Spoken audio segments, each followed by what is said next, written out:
My name is Danielle Strange, and this is my website evaluation, which is Project 2.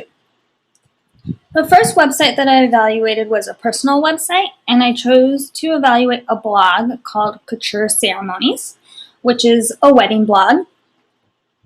What I really like about this blog is that it has a very elegant but simplistic theme, which I think matches the topic of the blog very well. The pictures are really nicely sized for the page. The font, I think, does an excellent job for couture ceremonies. It's really fancy, but then other than that, it's pretty readable. It's up to date. If you visit the blog, you'll see that there's a posting about every 2 days, almost even every day. And it's very professional looking. The con about this website is at times the font can be too small or can appear too light. And when you visit the blog actually does an excellent job at portraying it. It's a great layout. It's very professional looking. But if you see these tabs up here, and if you were to go about, it would take you to a different page, which is actually like the Couture Ceremonies page. And again, this is great. But if you see, the font now appears very small, which is very hard to read. And I think if this was improved, it would create an even stronger website than it already is.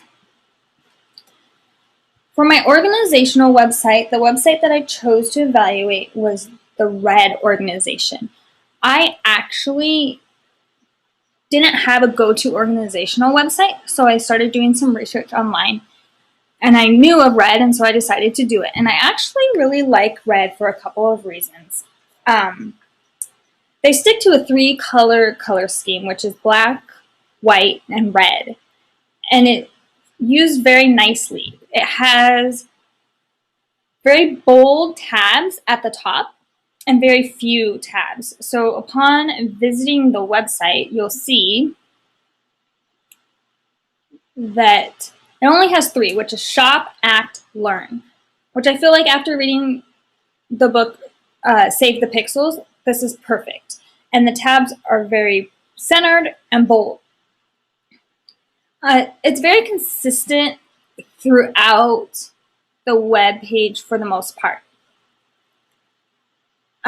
And even as you scroll down, there's good graphics, but there's not too many graphics.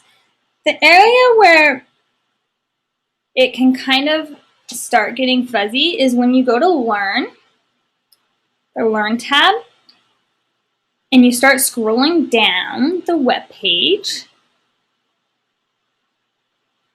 It kind of goes into these weird things at the bottom, which is kind of confusing, how it flips through these photos. But other than that, I think it's a really excellent website for an organizational. The next website I did was the commercial website, and I chose Amazon. Amazon is a go-to shopping website for many people. And overall, it's an excellent website. They stick to a 3 or 4 color scheme, which is your kind of cayenne blue, navy blue, and orange with white. The best part about Amazon is it's consistent throughout any browser. No matter where you were to go, if you were to go on Chrome, if you were to go on Safari, even if you were to go on the app, you're always going to see the same thing, which is that bold search bar, which is nice and centered in the page. The other thing that you're going to see is you're going to see the logo in the top left corner. I would say the con of Amazon is if you were a first-time visitor, it could appear a little bit busy with lots of graphics. I think what saves Amazon from this is once people learn Amazon, they know Amazon, and people know that Amazon's used to shop, and their search bar is center and bold, and again, that's what saves them.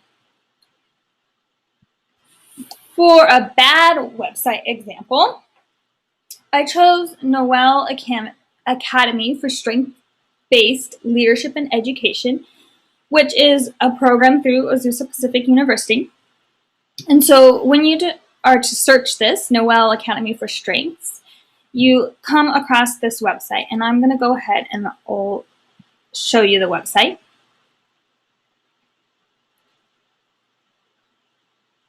They have one photo at the top. And then you go down and you just see text after text after text. The text is pretty much all the same font and all the same color. However, what gets really confusing about this webpage is that it's very hard to see the separation of things. And the tabs for the website are actually in the middle of all the text. So here you have kind of about the academy, and then you have learn more. So right in the center is all the different tabs. If you actually go to about the academy, and you go here, and you go to news and calendar, you will see that the last time it was updated was for 2014. So it is not an updated page at all. And I actually happen to know too, the email address for the academy isn't even the correct contact email address. So overall, there is no division in the website, and everything just starts blending together, and it's static, but not for a good purpose. This is a website that should be updated probably weekly or monthly as they are trying to get clientele or prospective students to join the academy. And that is my presentation.